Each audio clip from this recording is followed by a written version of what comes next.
Assalamu alaikum. Okay.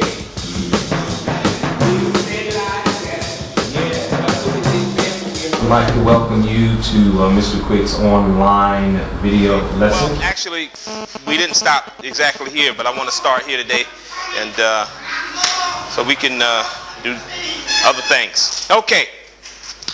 Yes. I don't know if anybody studied yesterday, but let's just jump into it, Mr. Yasser. And the first time's always worse. You get used to it better before long. You took it real good, homeboy. You got a good conk. You following along, Miss Myrna? When Shorty let me stand up and see in the mirror, my hair hung down limp and damp strings. My scalp flamed, but not as badly. Okay, what is he talking about? What's happening here?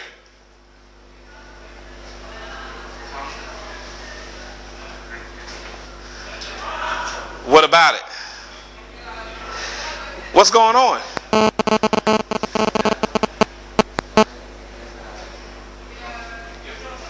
Just speak up, speak up. Speak with conviction. Go ahead. Say it. Say it. This Malcolm guy has a conk. Okay. Does anyone want to answer that question a little more clearly than that? Yes. Okay. Go ahead, Miss. Go ahead, Miss. The question is, what is happening here? What's going on here? That's right. Your answer was satisfactory. I just want to see what she knows now. Yes.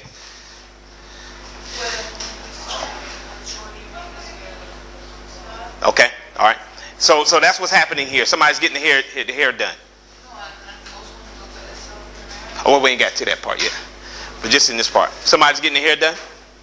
Yeah. Okay. All right. Easy. Look, whoa, we hadn't gotten to that yet. I just wanted to make sure everybody's, following me. Now let's go to the other part. My first view in the mirror blotted out the hurting. The mirror reflected Shorty behind me. We both were grinning and sweating. And on top of my head was a thick, smooth sheen of shining red hair, real reddish, red as straight as any white man's. Wow, 12th grade and we come to class with no pens? Very interesting. Okay, all right. At any rate, without getting into the rest of it, now I'm going to ask this as simply as possible. How does Malcolm feel about his new hairdo at this time when he was getting it done?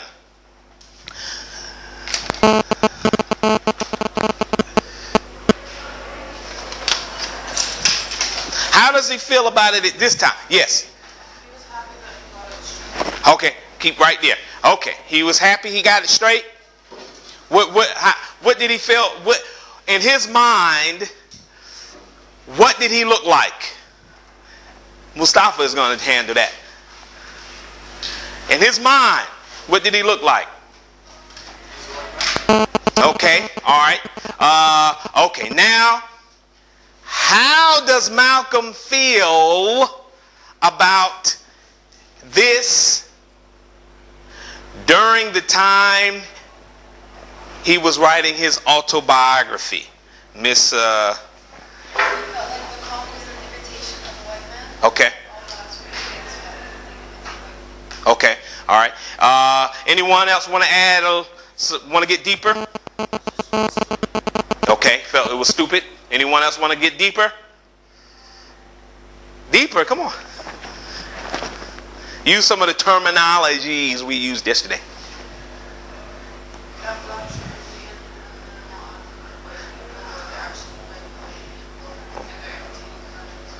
Okay. All right, all right. Anyone else? Use some of the terminologies we were using yesterday.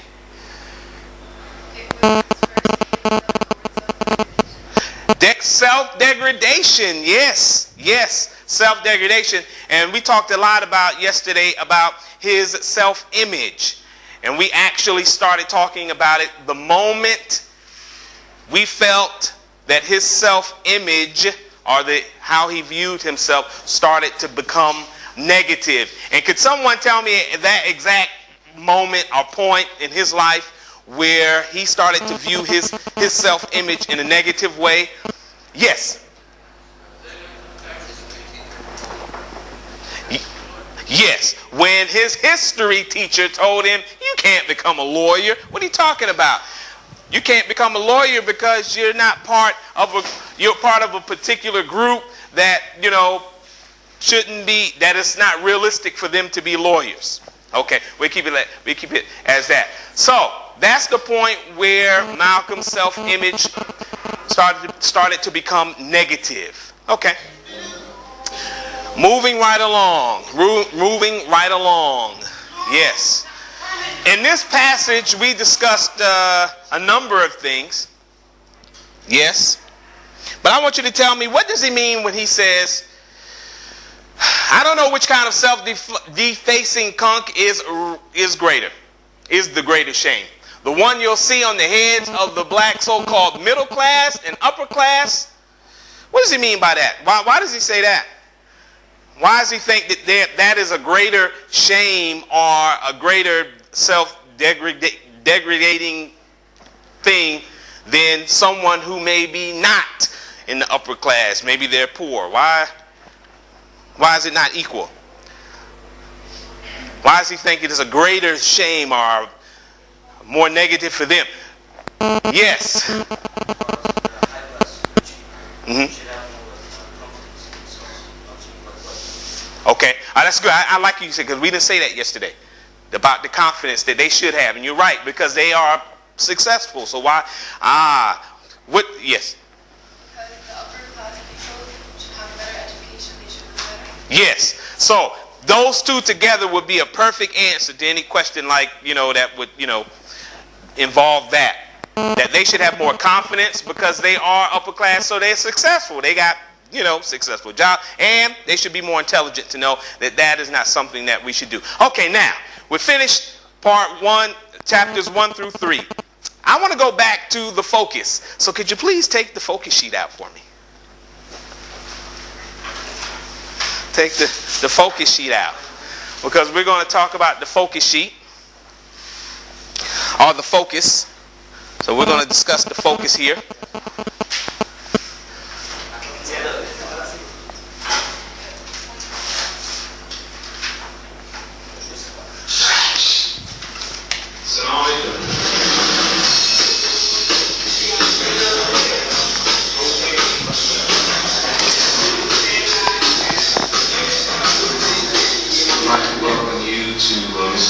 Online video lesson.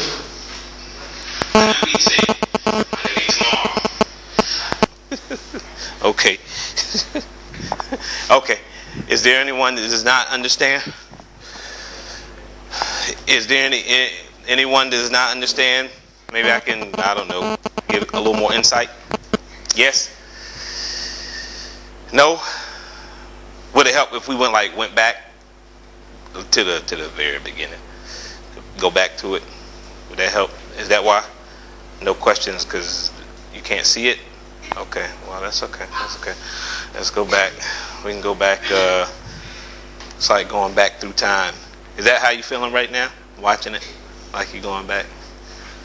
It's like a time, not time warp. What you call it?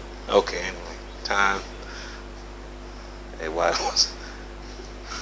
Oh boy, too much time warp? Eh, boy. Well, it's my fancy computer. I don't know why I stopped. But at any rate, we'll get back there in a minute. But you need to understand this. Okay, now I got to call on people, right? Oh, okay. We're back. Okay. We can get back up here. There we go. Oh, too far. Okay, now, here we go. All right. Okay. Raise your hand. Raise your hand if you understand. What's going on, Haas? You understand? Okay, good. Yes, yes. In any novel, Mm-hmm. okay, we have an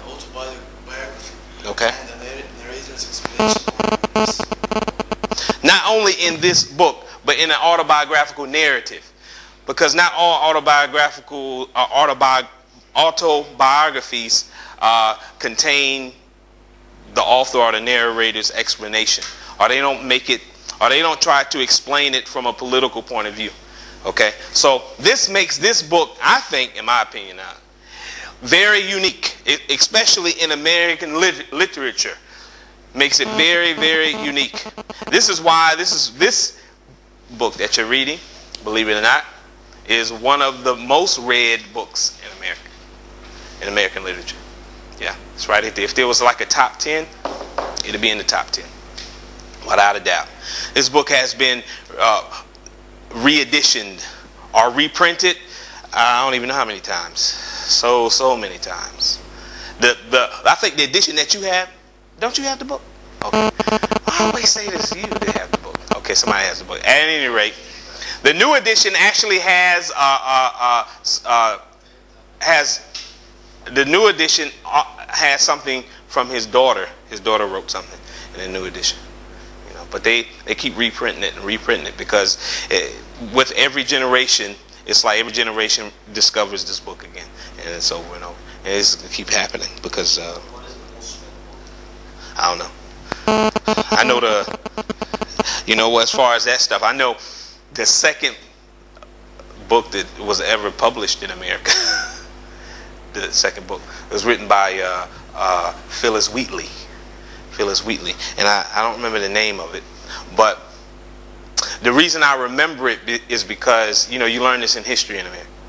But when they tell you about it, what they tell you is that she was African American, and she was the first African American to publish a book. But they don't tell you that wasn't her great achievement. Her great achievement was that she was the only second American to actually publish a book. So I think that achievement was more than her, just being an African American publishing a book, because she was the only second American to publish a book, and this was like in the 1600s.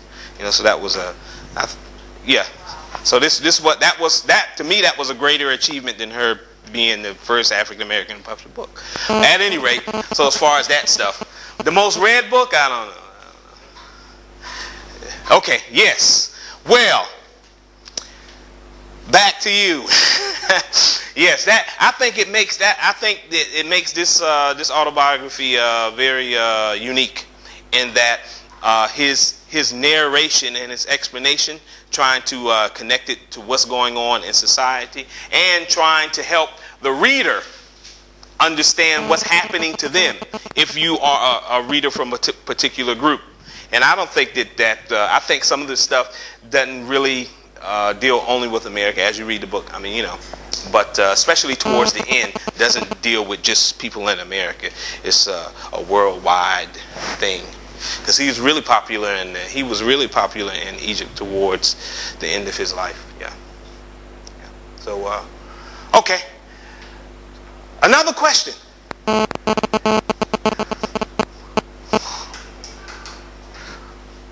Y'all like asking questions? Come on. Ask questions. See, when you ask teachers questions, it triggers other things in their mind, and you usually get more than what you bargained for. You get more than what you expected.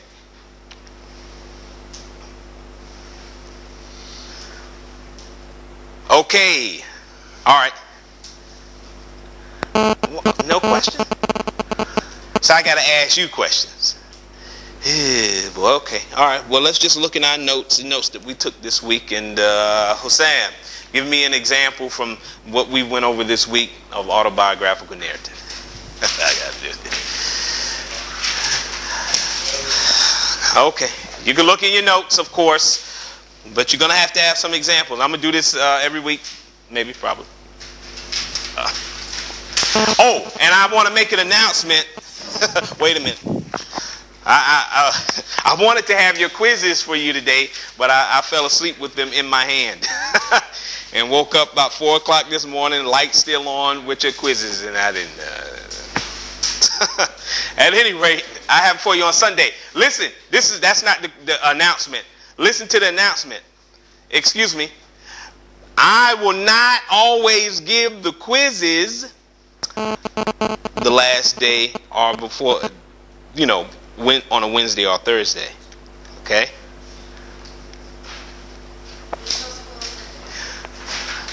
I didn't say I was going to give it on Sunday.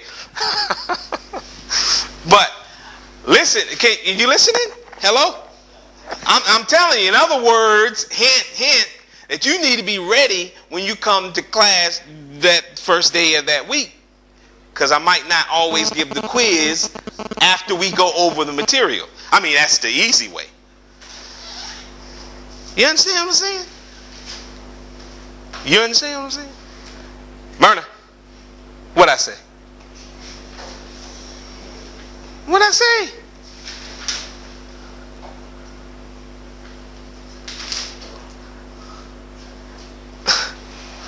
Huh?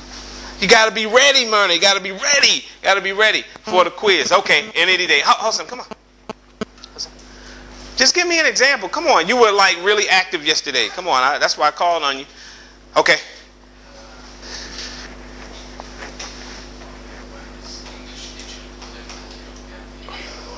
Okay. And then what happened? Explain it. Explain it. Like I explained this example here. Come on. Come on, actually, you're really close because that was right, but I want you to, okay. So the English teacher event was the event. What about the narrator's explanation? You remember what the narrator's explanation was?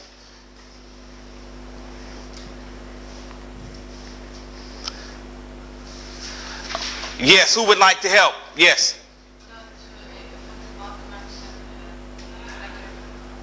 Mm-hmm.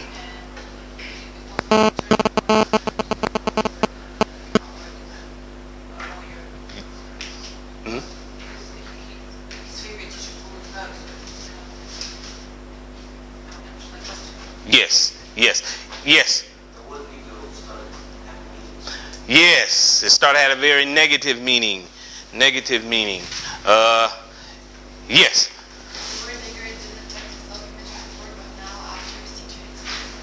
Yeah, affects him now. Yes. Okay. All right. Well, I guess there's not really a whole much more we could do with this. Do not wait until next week to start reading 4, 5, and 6. Okay? It's all that you have to do. I have any essays?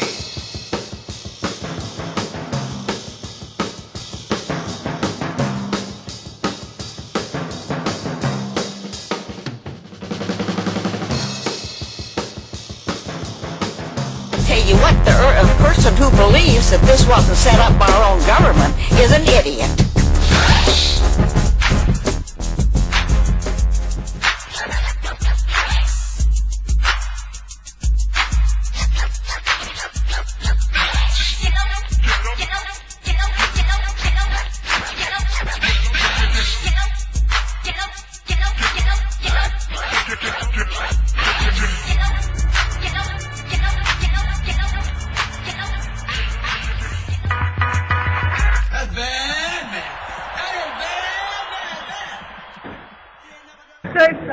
It's the best night ever.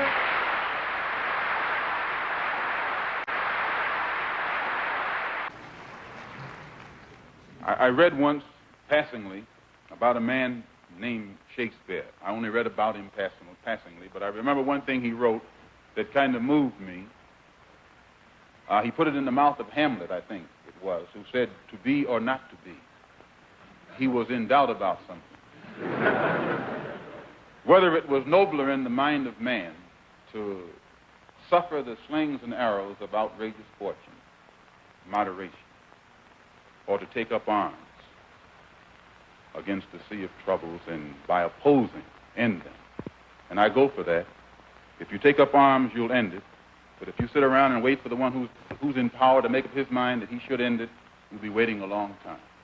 And in my opinion, the young generation of whites, blacks, brown, whatever else there is, you're living at a time of extremism, a time of revolution, a time when there's got to be a change. People in power have misused it, and now there has to be a change, and a better world has to be built, and the only way it's going to be built is with extreme methods. And I, for one, will join in with anyone, don't care what color you are, as long as you want to change this miserable condition that exists on this earth. Thank you.